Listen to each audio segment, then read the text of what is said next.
L'initiative chinoise de la nouvelle route de la soie, plus précisément sous son appellation officielle Ceinture et route, c'est une initiative qui a été lancée par le président Xi Jinping en 2013. L'objectif de cette initiative, c'est de créer une nouvelle plateforme de la coopération internationale pour donner un coup de souffle important au développement international et de faire bénéficier ce développement à tous les pays concernés. Si on entre un peu plus dans le détail, ce que nous avons pour objet, c'est de faciliter 5C.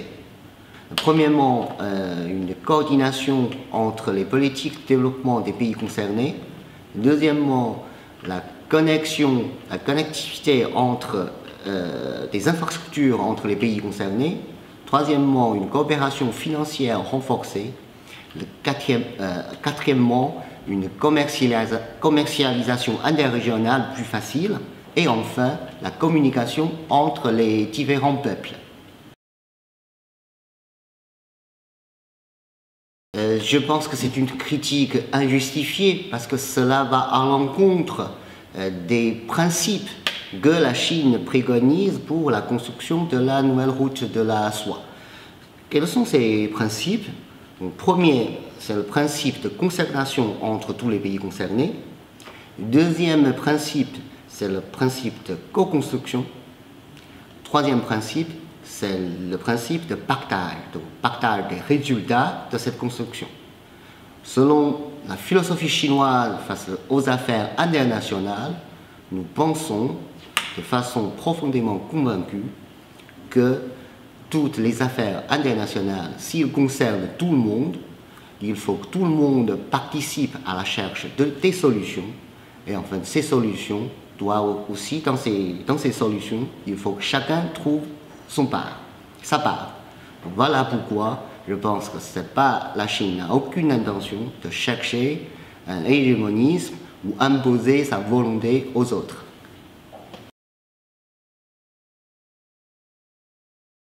Par différentes voies. Premièrement, donc, la France est le moteur de l'Union européenne.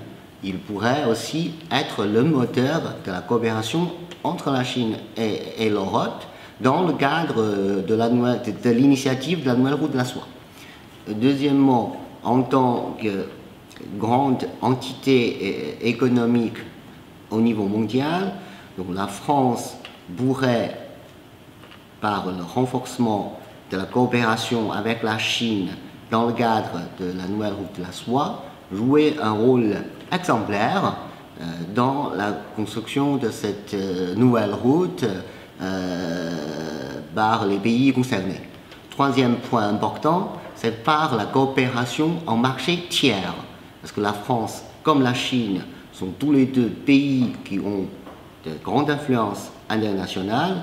Leurs atouts sont assez complémentaires et donc une coopération entre la Chine et la France dans le cadre de la coopération en marché tiers pourrait offrir de nouveaux horizons à la coopération sino-française.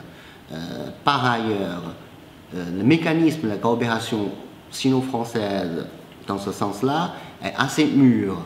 Nous avons une déclaration politique entre le gouvernement français et le gouvernement chinois pour renforcer la coopération sino-française en marché tiers.